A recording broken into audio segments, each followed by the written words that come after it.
A carta de Paulo aos Colossenses foi escrita durante um dos aprisionamentos de Paulo por anunciar Jesus como o Senhor ressuscitado. E a carta é dirigida a um grupo de pessoas que Paulo nunca conheceu, que faziam parte de uma comunidade que ele não havia iniciado. Essa igreja em Colossos foi iniciada por um colaborador de Paulo, chamado Epáfras, que era dessa cidade. E Epáfras tinha visitado Paulo recentemente na prisão e lhe deu boas notícias sobre os colossenses. Mas ele também mencionou algumas das pressões culturais que os tentavam a se afastar de Jesus. E assim, Paulo escreveu essa carta para encorajar os colossenses a abordar as questões mencionadas por Epáfras e depois os desafiou a uma devoção maior a Jesus. O conceito e o fluxo da carta são bem fáceis de seguir. O movimento de abertura se concentra em Jesus como o Messias exaltado. Paulo então mostra como seu sofrimento na prisão é para Jesus exaltado.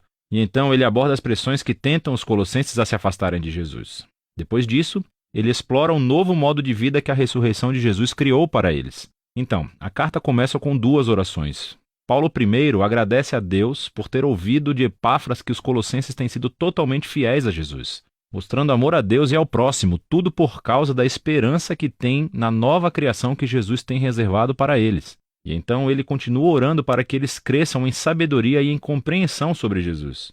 E aqui, Paulo coloca um poema para ajudar os colossenses e nós a fazer exatamente isso. É a peça central do capítulo 1, um poema sobre o Messias que foi crucificado e exaltado. Tem duas estrofes paralelas e é cheio de linguagem e imagens dos livros de Gênesis e Êxodo, dos Salmos e dos Provérbios. A primeira estrofe fala como Jesus é a verdadeira imagem de Deus. Nele, o caráter pleno e o propósito de Deus são demonstrados em um ser humano. Ele é o primogênito, uma frase do Antigo Testamento sobre o estatuto real de Jesus sobre toda a criação. Ele compartilha a identidade do único verdadeiro Deus Criador. E através dele, toda a realidade, todos os poderes e autoridades espirituais e humanos foram criados. É em Jesus que descobrimos o Messias como o próprio autor e rei da criação. E assim, na segunda estrofe, também descobrimos que ele é o único que pode trazer uma nova criação. Ele é a cabeça de um novo corpo, referindo-se ao povo de Jesus, que é a nova humanidade exemplificada através da existência da sua própria ressurreição. Nele habita a gloriosa presença do templo de Deus. E assim, é através da morte e da ressurreição de Jesus que Deus se reconciliou com toda a humanidade, com todos os poderes espirituais, com toda a criação. É um poema notável e Paulo continuará se referindo a ele ao longo da carta. Então, ele primeiro mostra como a verdade desse poema transforma a sua própria experiência de sofrimento na prisão. Ele está sendo punido por anunciar ao mundo grego e romano que Jesus ressuscitado é Senhor e Rei de tudo e de todos.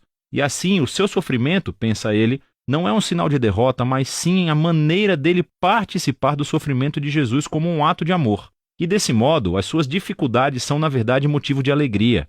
Ele está preso pela notícia surpreendente que o Messias ressuscitado de Israel está criando uma nova família multiétnica e muito mais. Assim como a glória divina habitava em Jesus, Jesus também habita no meio de sua família internacional. Ou, como Paulo diz, o Messias que está em todos vocês é a esperança da glória. Paulo então aborda as pressões culturais que estão tentando os colossenses a se afastarem de Jesus. Eles foram confrontados com uma combinação de politeísmo místico junto com uma pressão para obedecerem às leis da Torá. Então, todos esses novos cristãos cresceram adorando os vários deuses gregos e romanos que governavam diferentes partes da vida humana.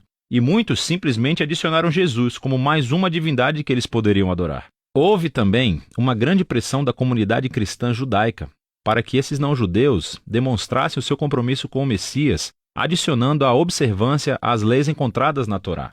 Especificamente, ele menciona a adoção de uma dieta kosher, a observação dos dias sagrados e a circuncisão. É muito parecido com o problema que ele abordou na carta aos Gálatas. Para Paulo, ceder a qualquer uma dessas tentações é se comprometer. Demonstra uma falha no entendimento sobre quem Jesus realmente é e o que ele fez por você. Os colossenses viviam com medo de poderes espirituais e espíritos elementais, como Paulo os chamava. Mas Jesus triunfou sobre estes através da sua morte e ressurreição e libertou os colossenses de qualquer obrigação. Da mesma forma, Jesus cumpriu em nosso nome todas as leis da Torá que, de qualquer maneira, nunca tiveram o poder de transformar o coração humano egoísta. E assim, o que Jesus fez em vida, sua morte e ressurreição, não carece de nada.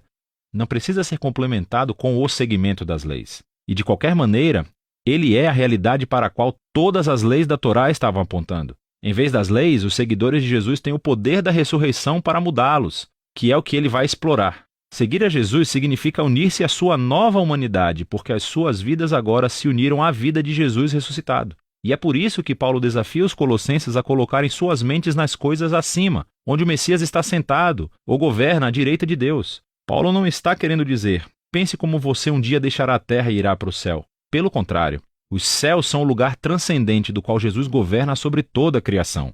E, a partir daí, um dia ele voltará aqui para transformar todas as coisas. Ou como Paulo diz, quando o Messias é revelado, você também será revelado com ele na glória. Então, Paulo os desafia a viver no presente como os novos seres humanos que eles um dia serão. Ele usa a imagem de sua antiga humanidade caracterizada por uma sexualidade distorcida e um discurso destrutivo. Para os cristãos, essa humanidade morreu com Jesus e foi substituída por uma nova humanidade que é caracterizada pela misericórdia e generosidade, pelo perdão e pelo amor. E essa humanidade transcende as fronteiras étnicas e sociais do nosso mundo, para criar, nas palavras de Paulo, um povo onde não há gregos ou judeus, circunciso ou incircunciso, escravo ou livre. O Messias é tudo e está em todas as pessoas. Paulo então se torna realmente prático e mostra aos colossenses como essa nova humanidade pode existir em uma casa romana do primeiro século, que era uma instituição altamente autoritária onde o patriarca masculino tinha o poder da vida e da morte sobre sua esposa, seus filhos e seus escravos. Não é bem assim em uma família cristã. Aqui, o Jesus ressuscitado é o verdadeiro Senhor. E assim, no Senhor, a esposa permite que o seu marido seja responsável por ela, e o marido está sujeito a Jesus, amando a sua esposa e colocando o bem-estar dela acima do seu. Em um lar onde Jesus é o Senhor, os filhos não são objetos. São chamados à maturidade e ao respeito. E os pais devem criar seus filhos com paciência e compreensão. Cristãos que são escravos devem honrar os seus mestres humanos precisamente porque eles não são o verdadeiro mestre. Jesus é. E os cristãos que têm escravos devem entender que esse escravo não é sua propriedade, mas sim um membro do corpo de Jesus a ser honrado e incluído em amor. Aqui Paulo está indo por um caminho muito difícil. Ele está reformulando a instituição romana mais básica em torno de Jesus, que a governa através do amor ao próximo. E assim, embora ele não tenha abolido a estrutura do agregado familiar, o Messias exaltado exige que seja transformado. Quase além do ponto de compreensão para qualquer romano que vive em Colossos. Você pode ver isso mais claramente na conclusão da carta. Após um pedido de oração, Paulo aplica essas instruções sobre escravos e mestres cristãos.